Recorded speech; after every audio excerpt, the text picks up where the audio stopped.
요한복음 4장 24절 제가 읽겠습니다. 하나님은 영이시니 예배하는 자가 영과 진리로 예배할지니라. 아멘. 사실은 이번 주에 그 새벽에 쭉 인도했던 새 피조물에 관련된 말씀을 나누려고 준비를 하고 있다가 금요일 날 보니까 그 방송에서도 예배와 관련된 얘기들을 많이 하고, 그래서 금요일 저녁에 기도를 하면서 하나님이 예배에 관련돼서 한번 같이 나누면 좋겠다 이렇게 마음을 주셔서 주제를 바꿨습니다. 그래서 오늘은 우리가 드리는 예배에 대해서 말씀을 함께 나누고자 합니다. 지금 코로나 바이러스 때문에 전 세계가 굉장히 어려운 그런 상황 가운데 있고, 그런데 어떻게 하다 보니까 신천지에 대한 것이 문제가 되고, 지금은 이제 또 교회에서 예배드리는 것에 대해서 타켓을 삼아서 이렇게 많이 문제를 삼고 있어요. 그래서 예배를 이런 사회적인 상황 가운데 온라인으로 전환해서 드리는 것도 필요하지요. 또 교회가 사람들이 많은 이런 데는 다닥다닥 붙어 앉아서 이렇게 드릴 수밖에 없는 환경이고, 그것이 사회적인 어떤 문제를 일으킬 수 있다면 사회의 어떤 그 흐름에 따라가는 것도 필요한 일이고요. 또 여건이 된다면 여건이 되는 교회는 또 모여서 예배 드릴 수도 있고, 어떤 게 잘했다 잘못했다 이렇게 얘기하려고 하는 것은 아니고, 과연 우리에게 예배는 무엇인가 하는 것을 이번 기회에 한번 나눠보려고 합니다. 예배는 무엇인가? 여러분, 우리가 지금 예배를 드리고 있잖아요. 그런데 이 예배가 여러분들에게는 예배가 정말 중요합니까? 예배가 얼마나 중요합니까, 여러분한테는? 예배가 왜 중요합니까? 한번 생각해 보셨어요? 이번 기회에 한번 생각해 보려고 그래요. 예배가 나에게 왜 중요하지? 얼만큼 중요하지? 하는 거예요. 예배한다는 말은 누군가를 경배한다는 거죠. 신을 경배한다. 그리고 섬긴다. 이런 얘기죠. 이 예배는 우리 기독교인들한테 예배는 하나님을 만나는 시간이에요. 또 나의 이 하나님을 경배하는 마음을 올려드리는 시간이죠. 그래서 예배를 소홀히 한다 하는 것은 하나님을 경배하는 것을 소홀히 하는 거예요. 하나님 입장에서 볼 때는 이거 무엇보다도 큰 죄일 수밖에 없죠. 이 예배는 이제 언제부터 시작됐습니까? 이 예배가 이제 구약 시대는 제사라고 그랬는데, 우리가 이제 창세기를 쭉 이렇게 성경 읽기를 하면서 쭉 읽다 보니까 하나님이 천지를 창조하시고 아담과 하와가 함께 동산을 거닐잖아요. 동산을 거닐 때 하나님과 아담이 대화를 하는 장면들을 볼 수 있어요. 아담아, 네가 뭐 하고 있냐? 동물들을 쭉 갖다 주니까 아담이 나오는 동물, 식물들에게 이름을 붙여주는 거예요. 너는 사자, 너는 코끼리. 이름을 붙여주는 것마다 그 동물의 이름이 되는 거예요. 그러면서 하나님과 사람이 서로 소통을 하고 교감을 하는. 그럴 때 사람이 해야 될 일은 뭡니까? 하나님이 만들어 놓으신 이 세계가 너무나 아름답습니다. 너무 좋습니다. 하나님 정말 짱입니다. 이러면서 사실은 그 대화 과정 가운데 모든 것이 하나님을 창조주로 인정하고 하나님을 경배하는, 하나님을 섬기는 이런 모든 것들이 다 포함이 되어 있죠. 그런데 이 아담과 하와가 범죄함으로 이 에덴 동산에서 쫓겨났어요. 이제 하나님과의 소통이 끊어져 버렸어요. 그러면서 하나님이 그대로 완전히 끊어진 게 아니고 한 가지 하나님을 만날 수 있는 방법을 주십니다. 그게 뭡니까? 무화과 나무 잎으로 몸을 가렸던 것을 거기다가 가죽옷을 입혀줍니다. 가죽옷을 입혀줬다는 것은 나중에 가면 이 가죽옷에 대한 얘기, 피를 흘려서 동물의 가죽을 입혀줬다는 것은 예수님이 십자가에서 죽으실 것, 그리고 그리스도를 옷 입게 할 것을 예표하기도 합니다. 또 한 가지는 하나님을 만날 수 있는 길이 여기에 있는 거예요. 나를 만나기 위해서는 피의 제사를 드려야 된다. 그럴 때 나를 만날 수 있다. 길을 열어주신 거예요. 이제 에덴 동산에서 쫓겨나서 하나님을 만날 수 없는데 하나님 만나는 길은 피의 제사를 드림으로 하나님이 그것을 받으실 때 하나님을 만날 수 있는 그런 제사가 이루어진 거예요. 그래서 우리가 이제 가인과 아벨의 제사를 보면 알지 않습니까? 가인은 농사 짓는 사람이고 아벨은 양을 키우는 사람이에요. 그래서 동생 아벨은 그 첫 양을 그 기름과 함께 하나님께 올려드렸어요. 그 하나님이 받으셨어요. 그런데 가인은 농사 짓는 사람이라 자기 농산물을 가지고 하나님께 예배드렸어요. 받지 않으셨어요. 왜 그렇습니까? 하나님이 말씀하신 건 피의 제사를 드려야 하나님 만날 수 있다고 하는데 가인은 그것을 귀담아 듣지 않은 거예요. 꼭 그래야만 돼? 자기 생각이 있었던 거예요. 왜? 이 안에 죄성이 벌써 들어온 거예요. 죄성이 들어와 있는 거예요. 그래서 가인과 아벨 똑같은 아담과 하와에게서 난 자녀들이지만 그 중에 정말 하나님의 약속을 지키려는 사람이 있고 그렇지 않은 사람이 있는 거예요. 나중에 야곱과 에서도 마찬가지잖아요. 그래서 가인과 아벨이 죽고 가인은 쫓겨나고 하나님의 자손을 다시 만들려고 아담과 하와에게 셋이라는 아들을 다시 주십니다. 그래서 아담의 계보는 이러하니라 하고 창세기 5장에 그 족보를 써놓은 걸 보면 아담과 하와로부터 셋이 나고 그 다음에 셋 후손으로 누가 나고 그래서 셋이 하나님을 섬기는 그러한 자가 되기를 바라셨어요. 그런데 이 셋의 후손들 하나님의 아들들이 또 사람의 딸들하고 결혼하면서 또 이상해져 버리는 거예요. 야, 하나님이 볼 때, 야, 이 사람이 이게 죄성이 딱 들어가 버리니까 어찌할 수 없구나. 그 이후에 다시 또 하나님이 계획하신 게 뭐예요? 그 셋의 자손 중에 노아가 있었어요. 노아는 당대의 의인이다. 당대의 의인이라 하나님과 동행했다. 이렇게 표현을 해요. 하나님이 보시기에 의인은 뭡니까? 하나님을 경배할 줄 알고 하나님께 제사 드리고 피의 제사를 드리고 이게 의인이에요. 하나님께는. 그러니까 하나님과 동행할 수 있었던 거예요. 하나님의 말씀을 결코 소홀히 여기지 않고 하나님이 창조주이신 것을 바라보면서 살아가요. 그런데 나머지 사람들은 어떻습니까? 그게 무슨 꼭 필요해? 대충 해. 그리고 먹고 즐기고 장가가고 시집가고 다 하나님을 떠나서 살아가는 거예요. 그러니까 하나님의 계획이 싹 쓸어버리고 노아, 하나님만을 섬기는 노아 이 후손들로 다시 만들겠다 하는 거예요.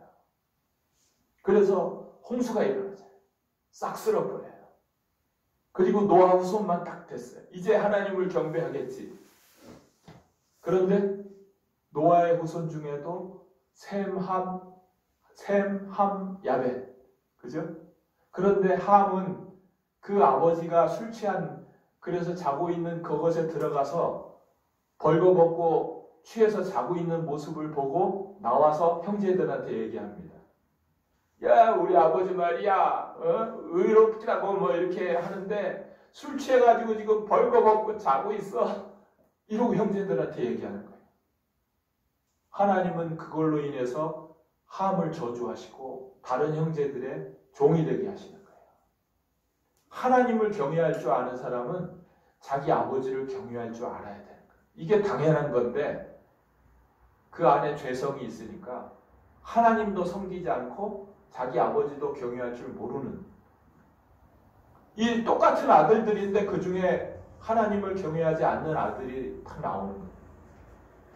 결국은 그 아들들이 바벨탑을 쌓습니다. 바벨탑을 쌓아요. 그러니까 계속 하나님을 예배하는 사람들이 있는가 하면 하나님을 예배하지 않는 사람들이 있는 거예요. 하나님은 어떻게든 하나님을 예배하는 사람들이 쭉 후손을 이루고 하나님의 나라를 이루어 가기를 간절히 바라시는 거예요. 그래서 셈의 후손 중에 하나 아브라함을 택해서 딱 떼어냅니다. 너는 본토 친척 아비집을 떠나서 정말 내가 주는 땅으로 오고 여기서 나를 예배하면서 하나님의 나라를 만들어라 하고 부르시는 거예요. 이 아브라함이 하나님이 절대 주권자 창조주이신 것을 믿고 본토 친척 아비집을 떠납니다. 어디로 갈지도 모르면서 떠납니다. 그래서 나는 하나님만 예배하겠노라고. 처음 딱 하나님을 만난 곳 그곳에서 제단을 쌓고 여호와의 이름을 불렀더라. 여호와의 이름을 불렀다는 건 뭐예요?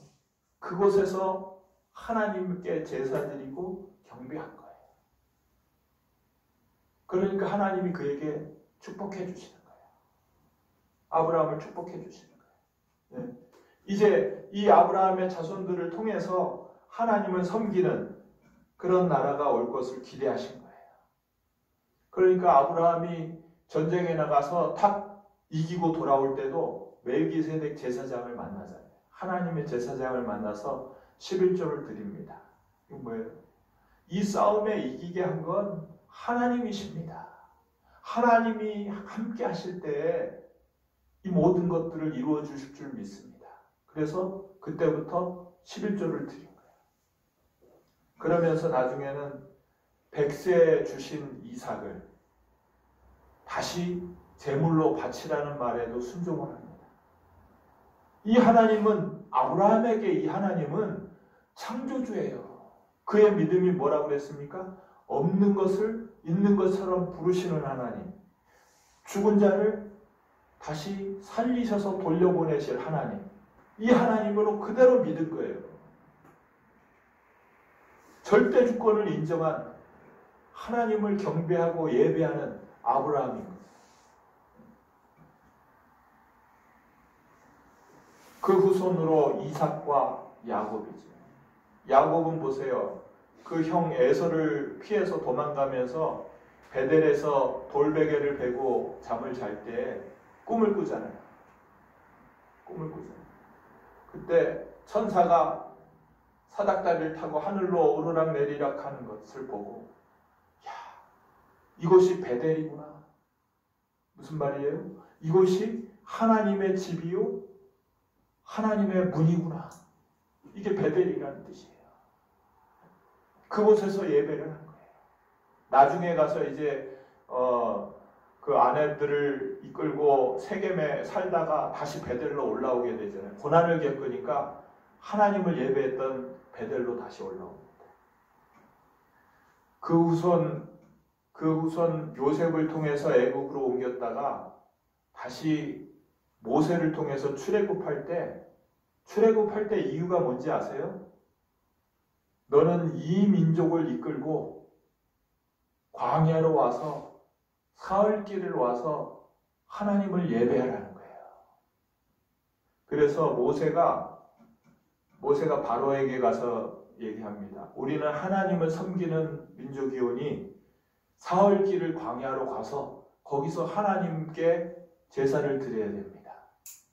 떠나가게 허락하십시오. 네. 무엇을 위해서요? 하나님께 제사 드리기 위해서. 그 바로가 그것을 거절하죠.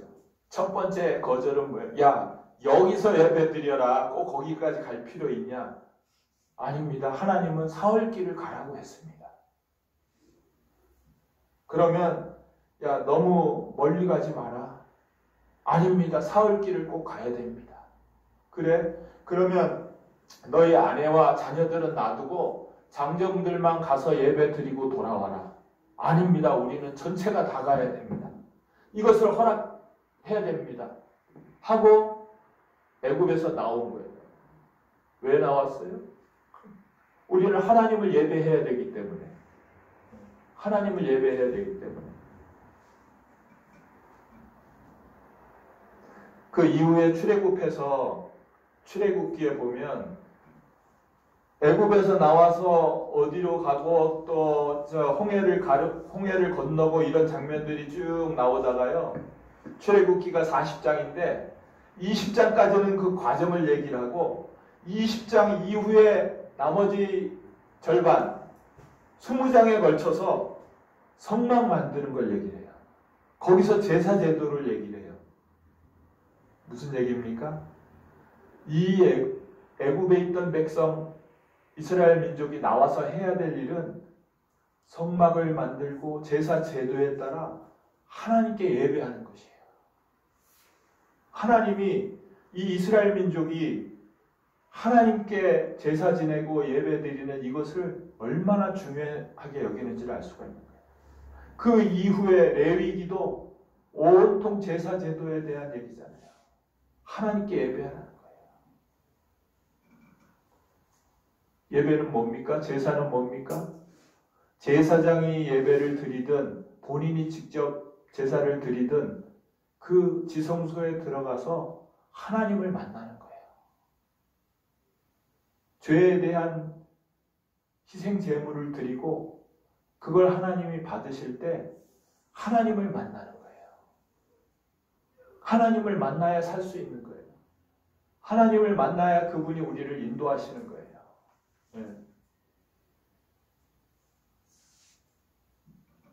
여기서 하나님의 마음들을 볼 수가 있어요.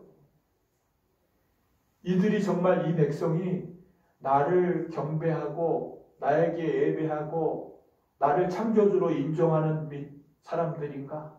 그렇게 할 때 하나님이 주실 수 있는 모든 걸 쏟아부어 주고 싶으신 거예요. 네. 나중에 가면 이제 안식일에 대한 규정을 보면 좀 더 이렇게 하나님의 마음을 알 수가 있습니다. 안식일을 지키라고 얘기를 해요. 내가 6일 동안 이 천지를 창조하고 7일째 쉬었으니 너희도 안식일을 지켜라. 철저히 지키라는 거예요. 그러면서 안식일날 안식일을 지키지 않고 일을 하는 사람이 있으면 돌로 쳐 죽이라는 거예요. 어떤 사람이 안식일날 저 산에 가가지고 나무 하는 걸 봤습니다. 그럴 때 뭐라고? 너희들이 모두 다 함께 가서 돌로 쳐 죽여라. 돌을 던져서 죽인다는 거는요, 이건 그 머리가 깨지고 피가 터지고 사람들이 모여서 돌로 쳐서 죽을 때까지 돌에 맞는다는 건 그건 엄청난 고통인 거예요. 가장 고통스러운 방법으로 그 사람을 죽여서 다시는 그런 죄를 범하는 사람이 없도록 하라는 거예요.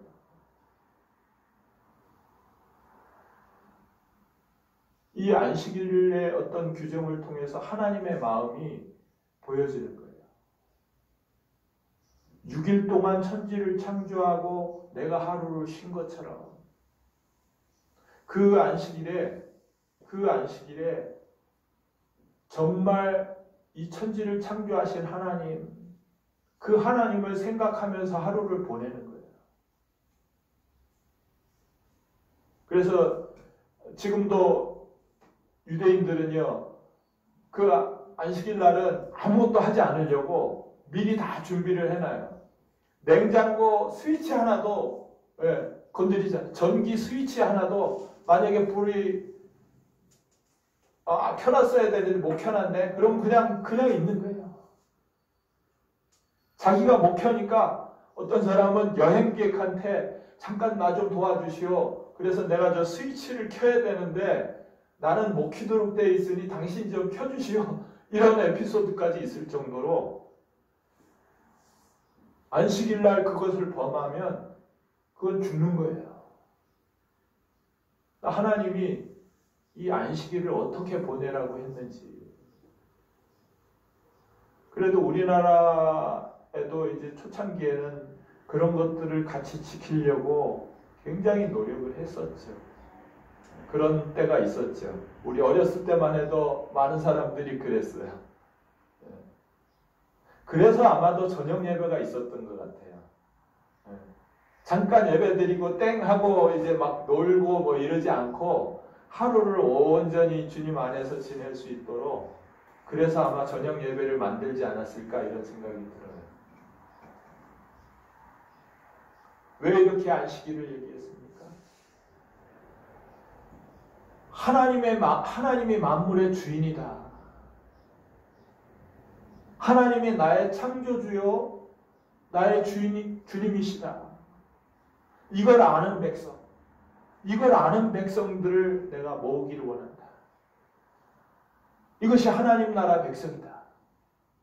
계속 어떻게 해든지 하나님께 예배드리고 하나님을 경배하는 그 백성이 만들어지기를 하나님은 고대하시면서 이끌어 가셨던 거예요.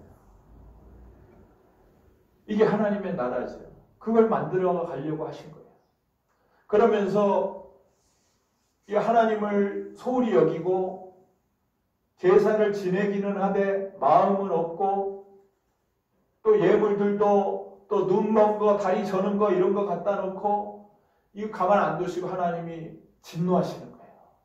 진노하시는 거예요. 칼과 기근과 전염병으로 그들을 벌하시는 거예요. 전쟁에 져서 포로로 다 끌려가서 몇십 년을 지내게 만들어 놓고, 그러면서도 뭐라고 그래요? 그들에게 대한 나의 마음은 재앙이 아니요 평안이다. 정말 그들이 하나님 경외할 줄 알고 하나님이 창조주인 줄 알고 돌아오기를 바라는 그것이 하나님의 본심이다. 이렇게 말씀하고 계십니다. 하나님 말씀을 어겼을 때, 하나님을 정말 창조주로 경배하지 않을 때 어떤 일이 벌어지는지를 보여주시는 거예요. 모세에게, 하나님이 세우신 모세에게 반기를 들었던 미리암은 바로 문둥병에 걸리잖아요. 나도 제사장이 되고 싶다고 했던 고라 자손들은 땅이 갈라져서 그 고라 자손 전체가 땅 속으로 빠져버리잖아요. 여호와께서 주시지 않은 불로 제사 지낸 나답과 아비후는 그 불이 그들을 살라버리잖아요. 아니 뭐 제사 지내는데 그냥 제단에 번제를 드리는데 이 불 사용하면 되지 뭐 아무거나 꼭 그거 해야 돼? 라고 소홀하게 여겼던 그 나답과 아비후가 그 자리에서 죽는 거야. 아니 뭐 꼭 제사장이 오면 제사 드려야 돼? 지금 적군이 앞에 있어서 지금 난리 났는데? 하고 자기가 제사 드렸던 사울, 그걸 하나님이 버리시잖아요. 사울왕을 버리시잖아요. 아니 지금 언약궤 싣고 가는데 언약궤가 떨어지려고 그래서 놀래가지고 우사가 그 언약궤를 탁 잡았는데, 좋은 의도일지라도 우사가 그 자리에서 죽잖아요.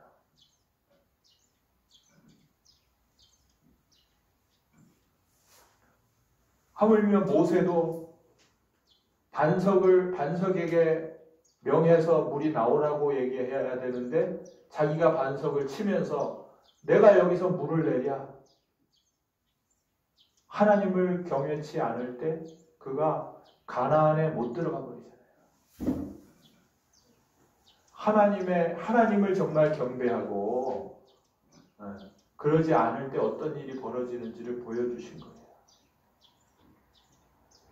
그러니까 이 출애굽기 신명기죠. 신명기 마지막에 보면 가나안을 다 정복을 했어요. 여호수아와 그 12지파가 가나안을 다 정복을 했어요.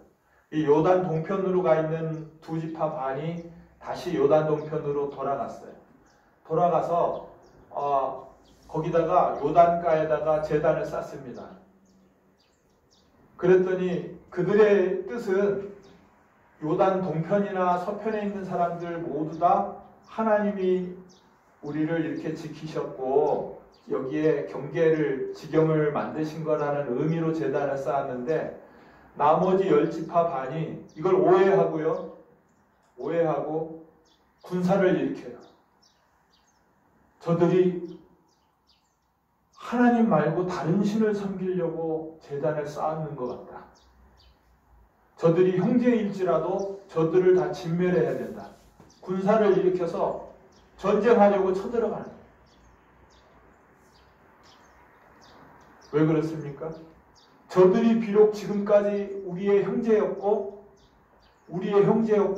같이 싸워서 이 가나안을 점령을 했지만 저들이 만약에 하나님 아닌 다른 신을 섬긴다면 이거 다 죽여야 돼요. 다 죽여야 돼요. 이게 그들의 생각이에요. 하나님을 섬기지 않는 다른 우상을 섬기는 사람이 있다면 다 죽여야 되는 거예요. 그 형제고 뭐가 없는 거예요. 왜? 그동안에 이 이스라엘 민족이 겪어온 것들을 쭉 보니까 우리 가운데 우상을 숭배하는 사람이 있고 하나님을 하나님으로 섬기지 않는 사람이 섞여 있는 것, 이게 우리에게 얼마나 큰 재앙인지를 너무나 아는 거예요. 마치 우리 몸에 한쪽에 이렇게 썩어 있으면 빨리 잘라내야 내가 죽지 않는 것, 그걸 안 거예요. 이들이 그럴 정도로 하나님을 섬기는 것이 얼마나 중요한지를 안 거예요. 그런 가운데 나중에 이제 다윗 왕이 전쟁을 다 하고 지금 이렇게 옮겨 다니는 성막을 쓰고 있는데 하나님 성전을 지었으면 좋겠습니다 라고 할 때 하나님 마음이 얼마나 기쁘셨을까요? 야, 네가 내 마음을 아는구나. 다윗의 마음이 그런 거예요. 하나님을 예배하는 것이 얼마나 소중한지를 안 거예요. 그러니까 솔로몬을 통해서 성전을 짓게 하잖아요. 그 성전이 지어졌을 때 하나님이 얼마나 기쁘셨으면 혹시 앞으로 너희들이 좀 잘못해서 하나님을 떠날지라도 이 성전을 향해서 다시 악한 길에서 떠나서 회개하고 돌아오면 내가 용서해 줄게. 이런 약속을 해주는 거예요. 하나님을 예배한다는 성전이 지어진 것이 얼마나 하나님이 기쁘신지 그걸 보여준 거예요. 그래서 시편 84편에도 보면 주의 궁전에서의 한 날이 다른 곳에서의 첫날보다 나으며 악인의 장막에서 사는 것보다 하나님 성전의 문지기로 사는 것이 좋사오니. 우리의 삶은요, 하나님을 떠나서는 하루도 살 수가 없는 거예요. 한시도 살 수가 없는 거예요. 그걸 고백하는 거예요.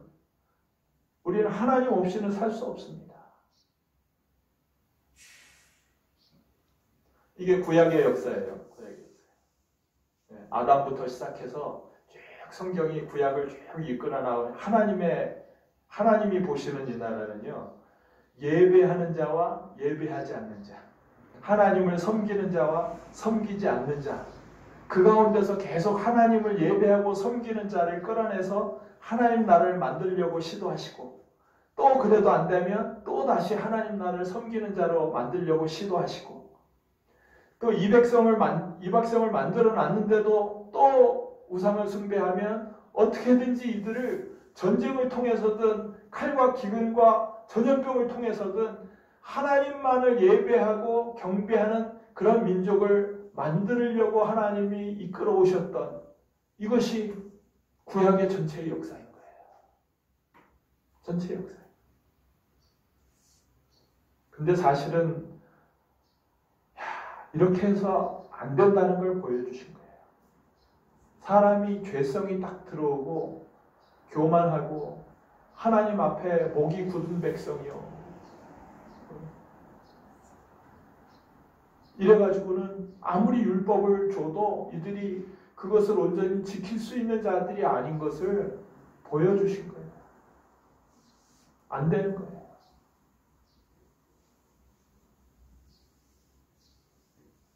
다만 그것은 안 되지만 하나님이 주시는 한 길, 그것으로 될 것이다 라고 계속해서 약속을 얘기해 주시죠. 그것은 처음부터 가죽옷을 입힐 때부터 보여주신 것처럼 하나님이 보내주시는 자, 그분이 가서 피를 흘리고 그분의 가죽을 입혀주면 그때 하나님을 만날 수 있을 것이다. 구약의 모든 그런 가죽옷과 제사와 이런 것들은 그것을 위한 하나의 예표예요. 근데 그분이 누구냐? 하나님이 오실 거라는 거예요. 다른 분이 아니고 하나님이 오실 거라는 거예요. 이사야서 9장 6절이 그거잖아요. 한 아기가 우리에게 낳고 한 아들을 우리에게 주신 바 되었는데 그의 이름은 기묘자라 모사라, 전능하신 하나님이 오신다. 그리고 이사야 53장에는 그분이 채찍에 맞고 창에 찔리고 도살하는 양같이 끌려가서 죽임을 당하고 그러나 그는 살아날 것이다. 그렇게 예언했던 분 예수님이 이 땅에 오신 거예요. 성자 하나님이 이 땅에 오신 거예요. 그분이 십자가에 달려서 모든 피를 흘리심으로 우리의 죄를 씻어주신 거예요. 다른 것으로는 우리에게 있는 죄성을 씻을 길이 없는 거예요.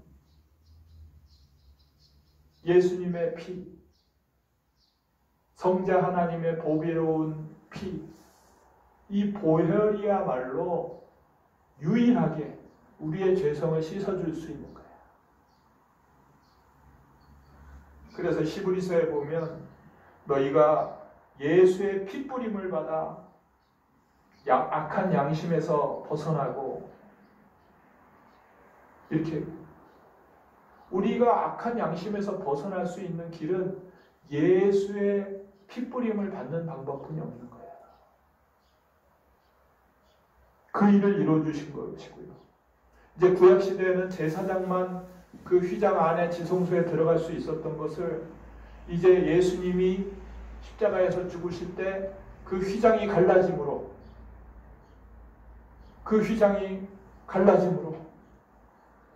그 피를 의지해서 하나님 계신 곳에 지성소에 들어갈 수 있는 그 길을 열어놓으신 거예요. 그 예수가 죽은 자 가운데서 부활하셨습니다. 부활하셨어요. 이제 예배를 주일날 드리는 거예요. 예수님이 부활하신 그날에 드리는 거예요. 앞에 말씀드렸죠. 이 안식일이 얼마나 중요한지. 유대인들에게 몇천 년을 걸쳐서 이 안식일을 지키지 않는 자는 돌로 쳐서 죽일 정도로 안식일은 너무나 중요한 문제예요. 하나님도 이것을 중요하다고 한 거예요.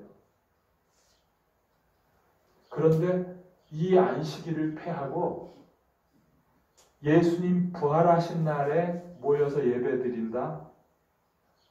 이건 너무나도 엄청난 사건인 거예요.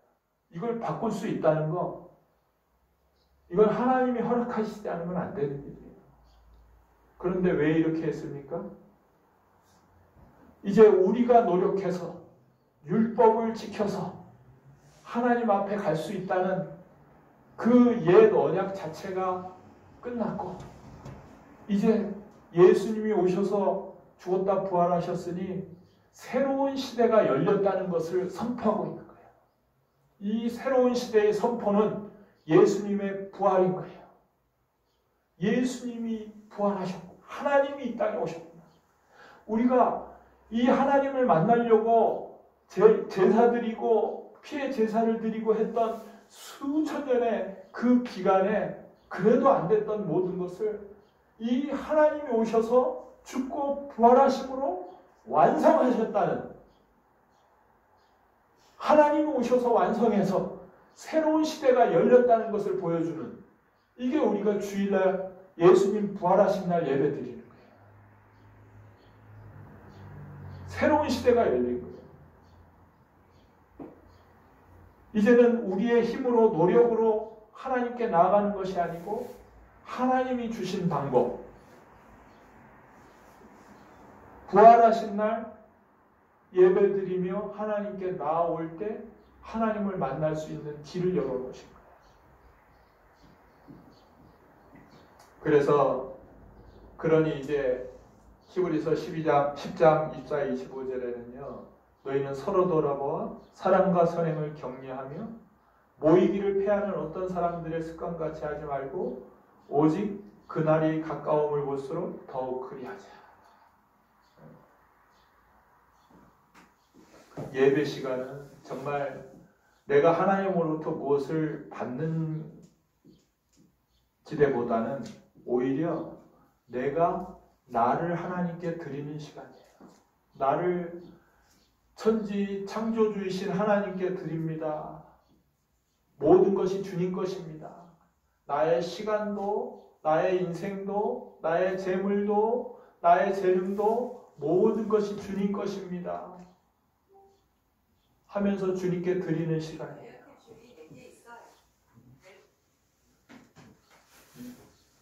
그래서 주의를 지킨다는 것, 우리가 세상을 일주일 동안 살다가 다 주님과 함께 온전히 살았어야 되는데 놓쳤던 그런 시간들이 있고, 그런데 그래서 하지 못했던 주님과의 깊은 교제를 나누는 시간이에요. 세상과 단절하고 오직 주님과 온전한 연합을 이루는 시간이 필요한데, 이것이 평일날은 실질적으로 하기가 너무 어려우니까 주일 하루만이라도 온전히 주님과 연합돼서 오늘 하루를 주님께 드리고 보내겠습니다.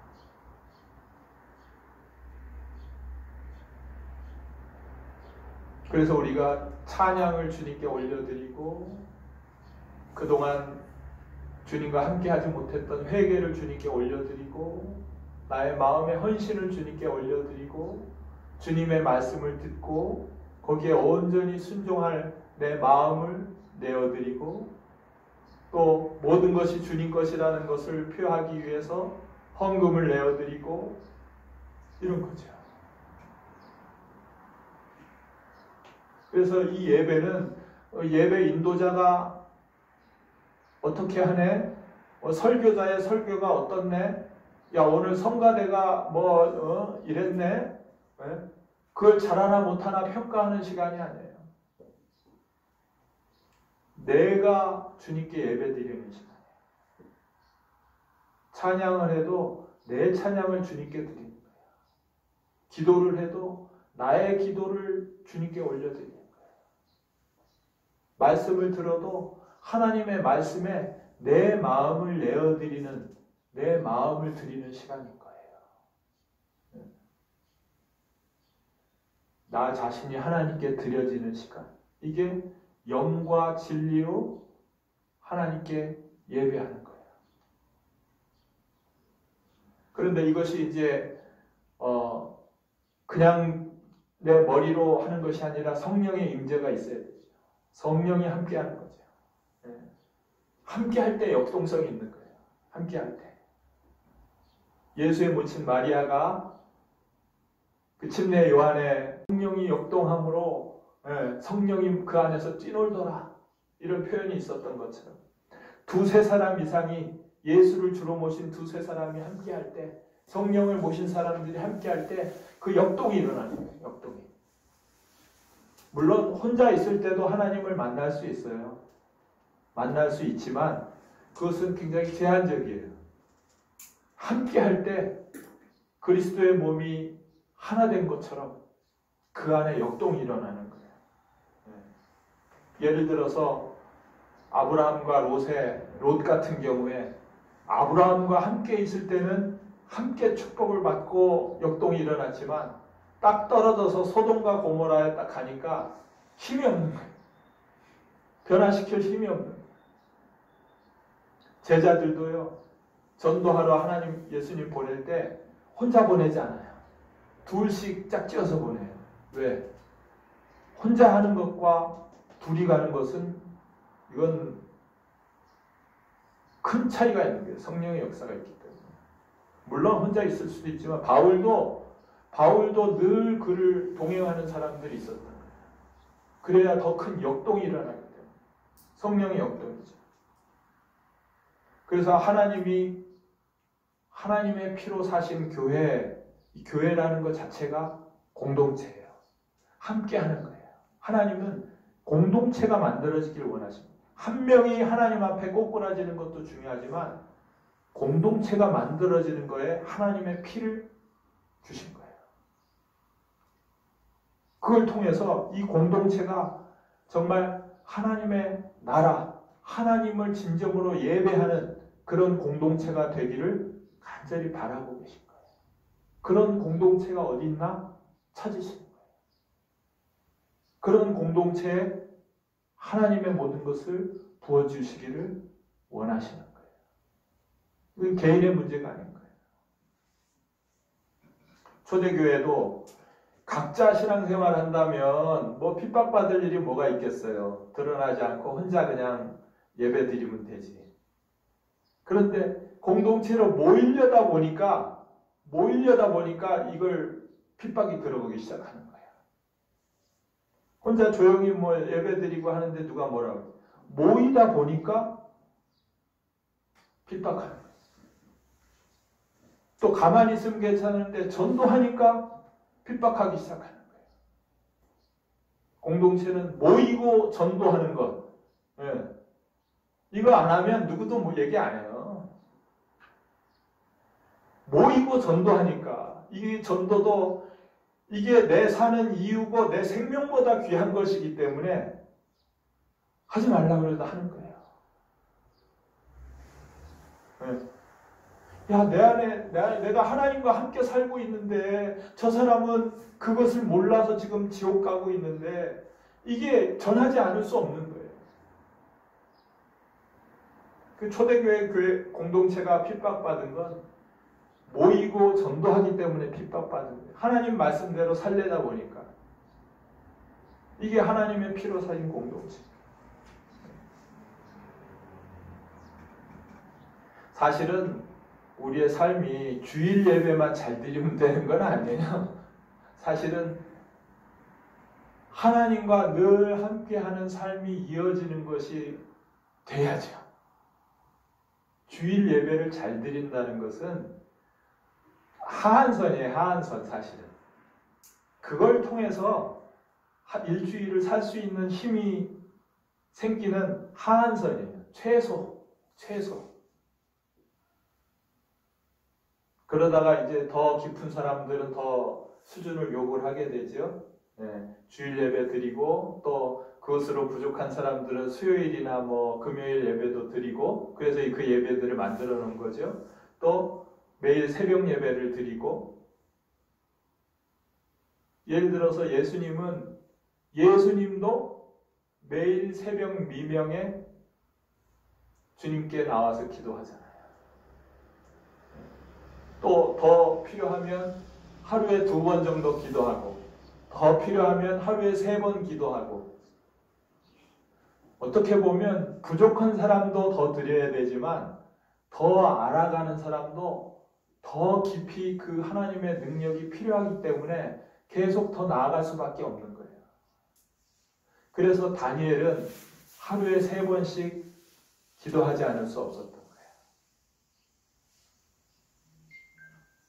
예루살렘을 향해서 하루에 3번 창문을 열고 기도할 수밖에 없었던 거예요. 그러니까 그를 하나님께서 정권이 바뀌고 나라가 바뀌는데도 총리로 세우신 거예요. 그 왕의 꿈을 해석할 수 있는 능력을 주신 거예요. 다니엘서 뒷부분에 보면 계시의 내용이 나오잖아요.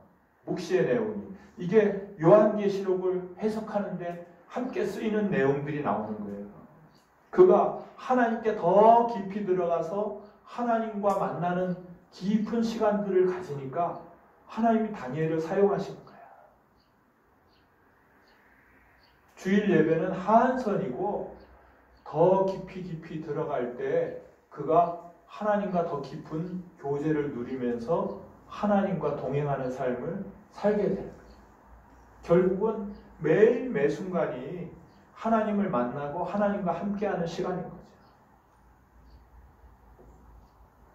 하나님이 각 사람에게 요구하시는 건 조금씩 다른 것 같아요. 모든 부분들에 있어서. 궁극적으로는 우리의 삶 자체가 예배가 되어야 될 줄 믿습니다. 우리가 자녀들이요, 어렸을 때는 똥 싸도 그거 치워주면서 이쁘잖아요. 깐난하게 돼요. 근데 좀 더 자랐는데 계속 똥 싸면 그게 이쁘겠어요? 갈릴 줄 알아야지. 어렸을 때는 밖에 나가서 옷에 흙 완전히 다 뭉쳐서 놀고 와도 아이고 내 새끼 그러면서 이뻐하지만 컸는데도 그렇게 묻혀갖고 오면은 그게 이쁘겠어요? 야, 네가 지금 몇 살인데 중학생인데 아직도 그러고 있니? 그러면 되겠어요?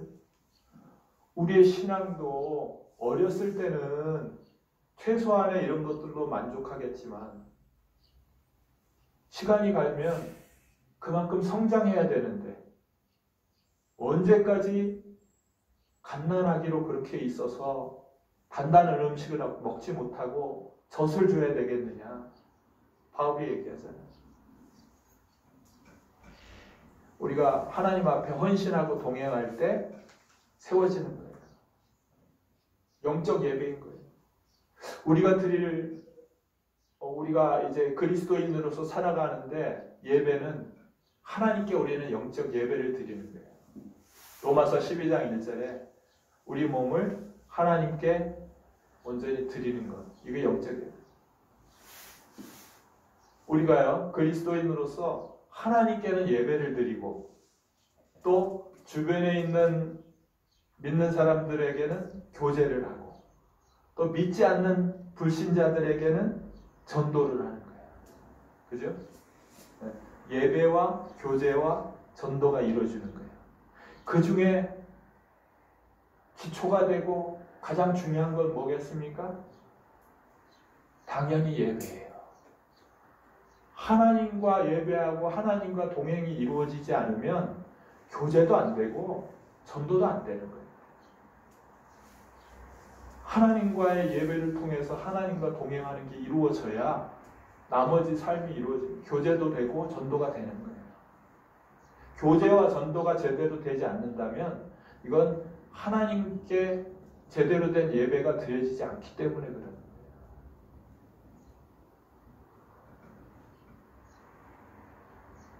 하나님이 나의 예배를 받으시는가 안 받으시는가, 너무나 중요한 문제죠. 너무나 중요한 문제죠. 우리가 예배를 드렸는데 하나님이 받으시면 하나님과 동행을 누리게 되는 거예요. 근데 우리가 예배를 드렸는데 하나님이 안 받으신다면 하나님이 계신지 안 계신지 모르고 살아가게 되는 거예요. 그 예배를 우리가 하나님 받으실 만한 예배를 드려야 되는 거예요. 제가 어렸을 때 7, 80년대는요. 예배에 대한 생각이 정말 하나님을 만나러 간다는 생각을 갖고 있었어요. 그래서 예배 전에 저 시골에 사는 사람들도 주일날은 예배 드리러 가는 날은 갖고 있는 옷 중에 제일 예쁜 옷, 깨끗한 옷, 그걸 다 정장 딱 갈아입고 이러고 그 전날 다 다려놓고 그러고 오는 거예요. 하나님 만나러 가니까. 어떤 사람은 목욕도 해. 목욕도 하고. 하나님 만나러 가니까. 우리 어렸을 때 보면 미국 드라마 중에 초원의 집이라는 게 있었어요. 그게 이제 시골에 이렇게 지내는 미국 사람들의 한 가정의 얘기인데 그 가정들이 주일날 예배 드리러 마을에 다 모이면 다들 깨끗하게 신사들이 돼서 다 예배 드리는 이 장면이 나옵니다. 그리고 그때는 헌금 드릴 돈도 예배 드리기 전에 미리 은행에 가서 신권으로 딱 받고 와요. 하나님께 어떻게 그냥 꾸깃꾸깃한 거 드릴 수 있냐고 신권으로 받고 와요. 그게 안 될 때는 돈을 다리미로 다렸어요. 다리미로. 그거 보신 적 있나요? 다리미로 다렸어요. 그럴 정도로 예배 드리는데 예배 시간에 늦게 온다? 이건 생각도 못했어요. 아니 하나님과의 약속 시간이고 하나님을 만나는데 늦게 온다? 어쩌다가 실수로 뭐 늦잠 자든지 그럴 수는 있지만 이게 늦게 온다는 것에 대해서는 생각할 수가 없는 거예요. 그 정도로 예배에 대한 이 시간이 정말 하나님을 만나는 시간이라는 그 마음이 진정성이 있었던 거예요. 우리가 예배는 드리되 정말 하나님이 받으시는 예배가 드려져야 되는 거예요. 하나님이 받지 않으시면 하나님과의 만남과 누림이 없는 예배를 드리게 되는 거예요.